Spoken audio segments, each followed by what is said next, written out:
Welcome to Secrets to Alignment with Savannah Schaffer. I am here to equip you with the belief and energy to make your dreams a reality. Take this time to fill your cup and align with the most vibrant version of you.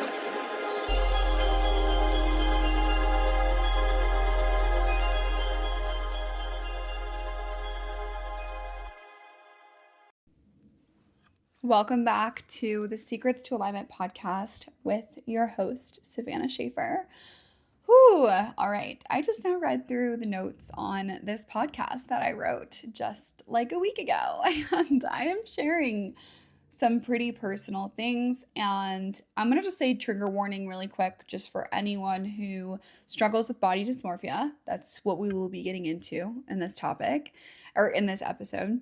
And today's episode, I am here to give you guys many different tips that have helped me move through not hating my body. Like I said, I'm being very open, being very honest, and being as transparent as possible in this episode because I know that these are things that I have struggled with, and I just want you to have so much confidence in your body and self-love towards your body, and I want to share the different shifts and changes that have occurred over the last several years for me around my own body image and self-love and things like that. So let's go ahead and jump right into it. First and foremost, I feel like this time of the year can be really challenging for a lot of us. You know, there's more skin showing. We're not wearing as much clothes. We are really putting ourselves out there in a lot of different ways. And I just want to preface this episode by saying that you have absolutely no idea what the person next to you is going through, the person that you see working out at the gym, the person that you see sitting next to you in any place that you are in. You have no idea what someone's going through. You don't know what health problems someone has. You don't know what body image issues people have. You don't know what disorders people are going through. You don't know anything. And I think that this has been something that's been very relevant in my life because I grew up in a family where I don't think that many women in my lineage actually liked the way that they looked.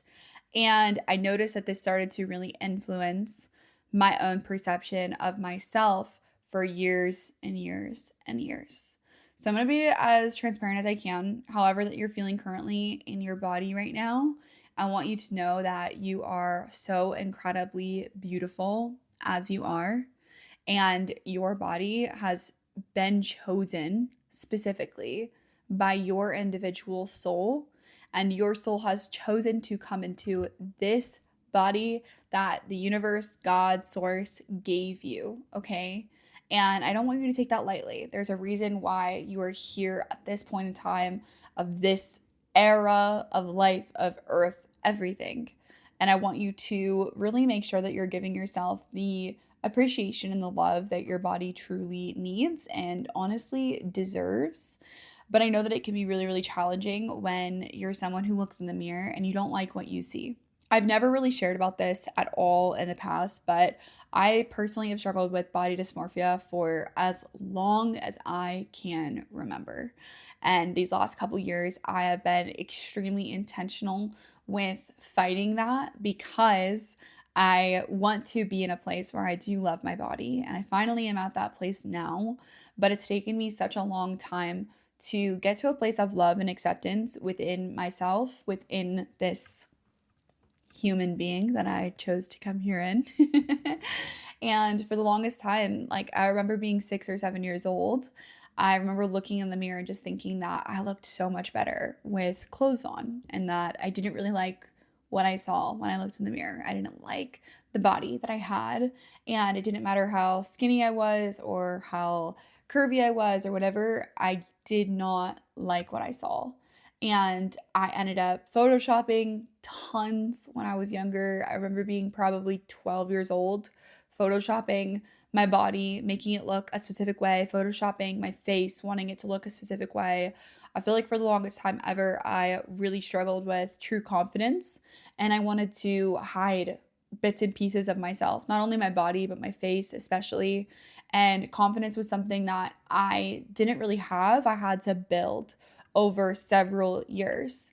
I never felt like I was pretty enough. I never felt like I was skinny enough.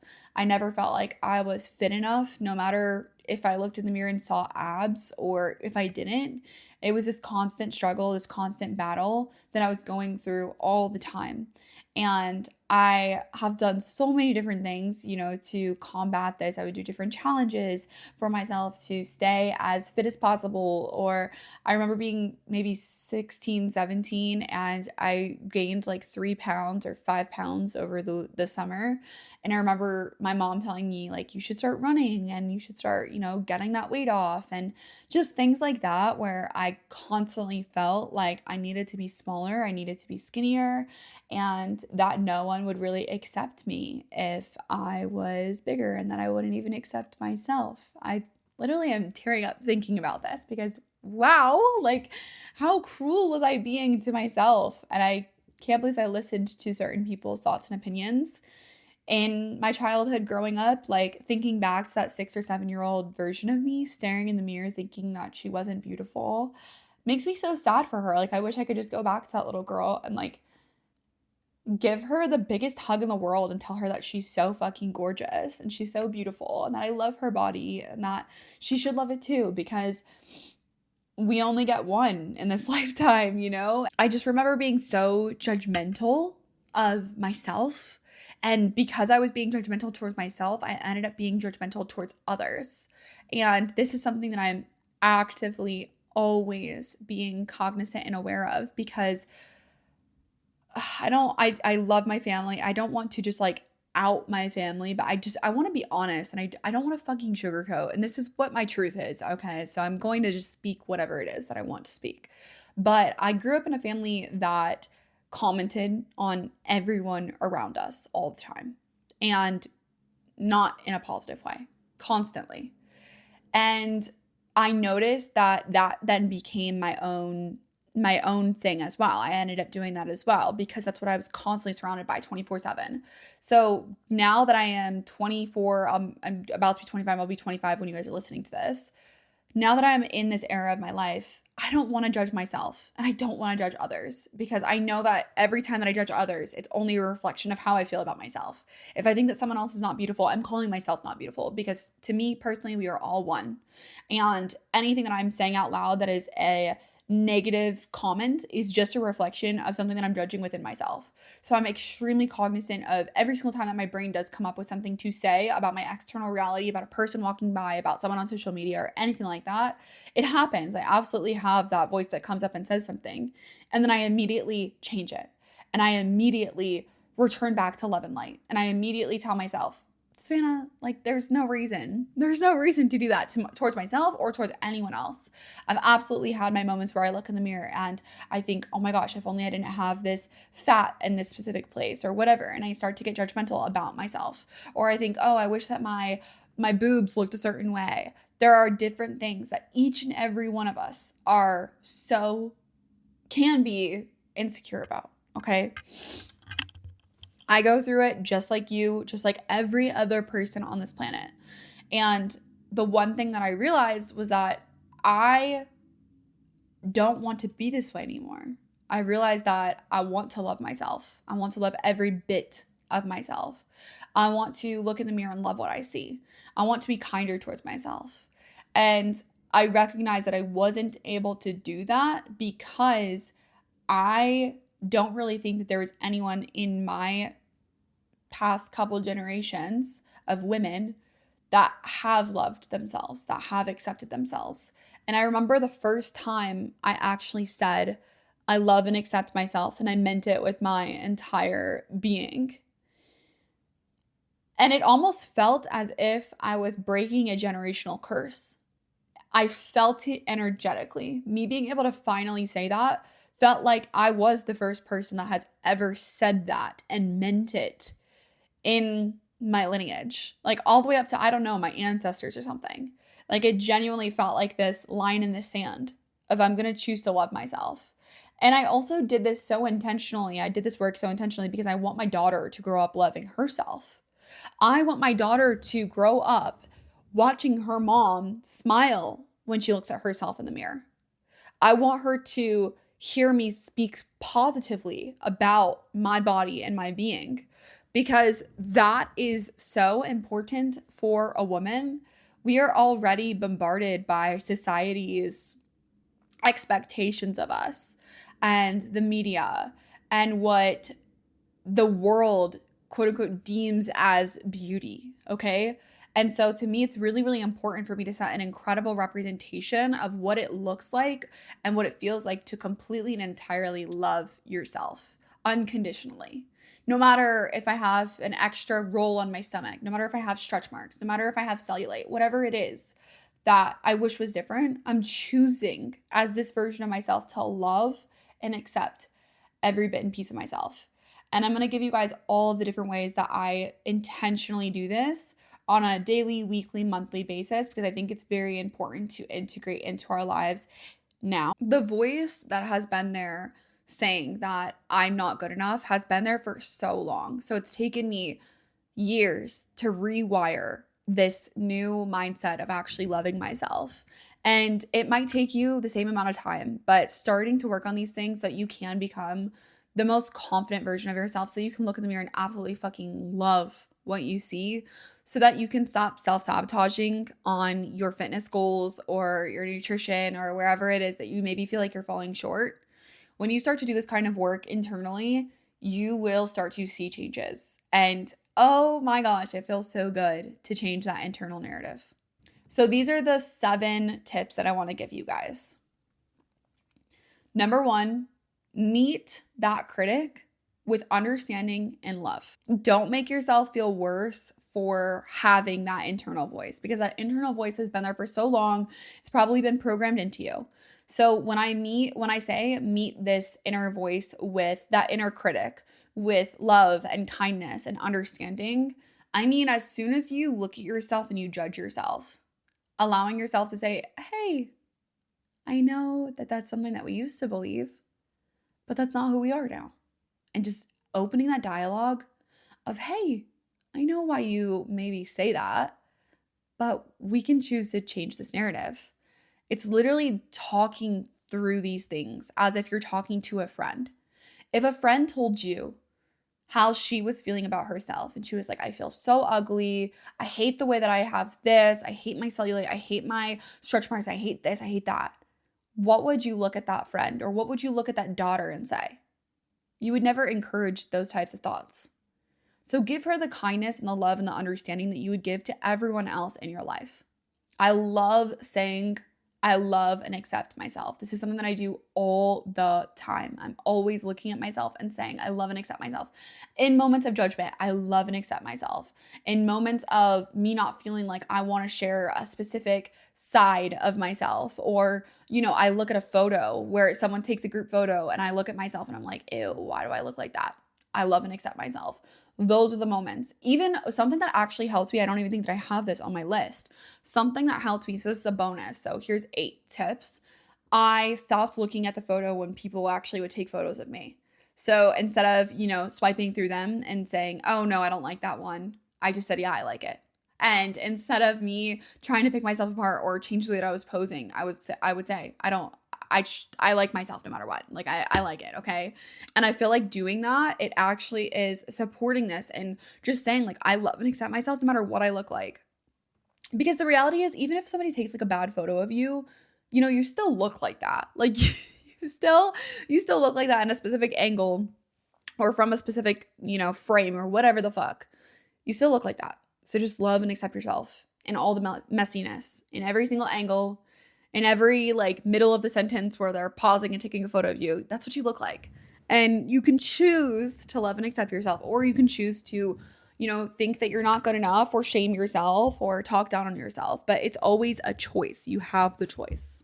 Number 2, actually give love to yourself in the mirror. This is something that I have all of my clients who struggle with body image and confidence and just internal, being hard on themselves about their body, is I actually force them after they get out of the shower, instead of turning on a show or instead of, putting on a robe right away or putting on their towel right away, drying themselves off and allowing them to actually make eye contact with the parts of themselves they typically want to ignore. and giving love to those and saying thank you to those parts. And this is going to feel really uncomfortable, okay? I remember doing this after having my daughter, and your body changes a lot after pregnancy. And I remember just looking in the mirror thinking like, wow, this is gonna take work. And I remember being so just not that supportive to myself. And so I decided to change that dialogue within me. I decided to look at every single new line on my stomach and give it gratitude and thank my body for doing what it has done. You know, if you look at your legs and you're like, oh, I wish my legs looked like X, Y, and Z, however you would want. No, like look at your legs and say thank you to your legs for getting you to the places that it gets you to every single day. Every single time that you work out, those legs are the ones that are pushing through. Every single time that you are, moving different ways or different places or whatever the fuck. Giving gratitude towards every single part of your body that you want to look away from. This is uncomfortable, but I'm telling you, it really changes that relationship that you have with your body.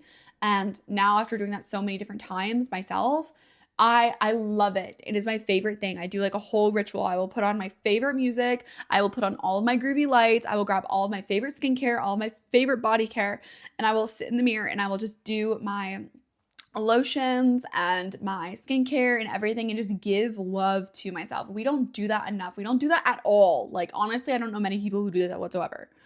Give yourself that time and space to actually acknowledge this incredible body that your soul has decided to come to earth with. How divine is that? Beautiful. Number 3, find ways to exercise that you love. So for me, I love doing yoga. I love doing yin yoga. I've talked a lot about that in my last episode too. I love doing yin yoga and I love doing weightlifting. Those are my 2 favorite ways. I also just now ran for the first time a couple weeks ago and I love doing that. I want to try that and get into that more. But find ways that you love. All of my clients have been different. They have tried weightlifting and then they try Pilates and they're like, oh my gosh, I love Pilates. Or they try hot yoga and they're like, oh my gosh, I love hot yoga. Or they try reformer and they're like, oh my gosh, I love reformer Pilates. We all have different ways that we like to exercise. You have to find yours. If it's just taking walks every single day, take walks every single day. Like figure out what it is for you and stick to it and keep that promise with yourself. When you show up consistently, you build so much confidence. And so that's something that I have been doing for years and years and years. And now I automatically feel better on a daily basis when I look inside the mirror, when I look at myself in the mirror, because I know that I'm putting in work to get to the places that I want to go, even if I'm not there yet. Number 4 goes back to what I was saying in the beginning of this episode. Give love to yourself and give love to others, okay? Anytime that you find yourself judging someone else, it's a reflection of yourself. It's a reflection of the thoughts that you have about yourself in some way, shape, or form. One little bit and piece of part of you thinks that about you. So when you start to notice that yourself judging others, give so much love. Please, just like give love and wish them so much health and so much abundance and so much happiness. That's something I'm constantly doing, and I feel like it really helps me shift out of that frequency of judgment. Judgment is such a fucking low frequency, babe. Like, telling you right now, when you're judging people, when you're envious of people, when you're jealous of others, that is a low frequency. You need to raise your frequency by giving light, giving love, wishing them success, wishing them health, wishing them, the best body that they've ever been in, giving them so much love. Send those vibes that way, and those will only come back to you. Number 5, nourish your body properly. This is something that I really didn't practice until I moved out of my parents' house. In my parents' house, I was just eating pasta all the time and cereal, and I was never eating vegetables. I was barely having fruit. I just was not nourishing myself properly. So now on a daily basis, this is so basic, so I'm sorry if this is like literally kindergarten knowledge for you, but it wasn't for me. Protein, oh my gosh. Eggs, chicken, meat, something like that, a protein every single meal, and then a fruit or veggie every single meal, and then a carb every single meal. And hopefully they're healthier things, not processed things. I don't really have any processed food in my diet typically. I maybe will treat myself like one time a week with something random, but I make sure to get whole foods as frequently as possible. I make sure to, this is something that I learned recently about blood sugar, because I don't know how blood sugar affects your health. You guys know that I'm not the science girl. I don't know everything, okay? I just learn things and then I can kind of spit it out, okay? I don't really know the facts and like all the intricacies in the language, okay? But one thing that I do is anytime that I'm like, I have a plate in front of me, I always eat my vegetables first because I want to make sure that I'm getting all the nutrients first. That also primes your bodies to digest things better. So when you then give it protein, it digests the protein better and carbs better. So I always do vegetables first, then protein, and then I eat my carbs last because that's not really like I want to get my vegetables and my protein in the most. And then my carbs are like the last thing that I'll fill up on after I've eaten everything else on my plate. Hopefully that makes sense. If you're curious, just let me know. Also knowing what kind of like supplements that you need, what your body needs. I'm about to get all of my levels checked so that I am even more intentional about these things. But noticing that when you start to nourish yourself better and you start to take care of yourself internally better, it absolutely shows on the outside, 1000%. So like getting your zinc, getting in your probiotics or prebiotics and all that kind of stuff, it really makes such a huge difference. Number 6, I have found so much joy in juicing. This is such a great way that I get all of my good nutrition in, a ton of fruits, a ton of vegetables, and I just feel absolutely amazing after having a juice. I feel so good. It's like my way of, even like fixing my skin from the inside out, fixing my gut, like giving my body the nutrition that it doesn't always get throughout the day. So I love juicing. I feel like it's a good hack. And then number 6, your grocery habits. Or no, number 7, grocery habits. So, not buying the things that are more processed, like just being more intentional about that, like not going down the chip aisle, not going down the dessert aisle, don't go down the candy aisle, don't go down and do those things. Like don't just be more cognizant of what you're buying and what you're supporting your body with. And I promise you, it will make such a huge difference in your body composition, the way that you feel, everything. Now, when it comes to the mindset side of things, this really is a mindset. Like it is something that you have to adapt to, and you have to actively every day be giving yourself the support that you need and being more loving towards yourself. I promise you that when you start to change that internal dialogue, you even show up better for yourself. You're less likely to self-sabotage and binge eat and things like that. And I have clients who will binge eat, or they notice that certain substances, like if they are smoking Mary Jane, they'll notice that they get the munchies, and now they're cutting out Mary Jane because they don't want to have the munchies. Like things like that. Like there are always little habits and things that you can change in your life so that you're not doing those things as frequently. Trying new foods, that's a big one. Like trying new things that could nourish you, trying out new recipes. That was a thing for me that I started to incorporate. There's so many different ways that you can start to shift and change this internal dialogue, and it really makes such a huge difference for your confidence and how you're showing up, how you are talking towards yourself. And I promise you, just life is so much better when you love yourself. Life is so much better this way. So I hope that you found this inspiring. Oh my goodness, this felt like very, it's sharing the depths of my soul. It's sharing some of my biggest insecurities that I've had to deal with. So I hope that this resonates with you. I hope that you find some value in it. And if you do, please message me. Please message me, because I love knowing your guys' takeaways. I love knowing what resonates, because at the end of the day, I'm literally sitting here speaking into a camera to myself. So I don't know what's resonating. I don't know what you guys are getting from these. So please send me a message. Let me know if any of this hit home for you. I appreciate you so, so much for being here. I am wishing you the sexiest, happiest, most confident version of yourself this summer. And I will talk to you in the next episode. Bye, babe.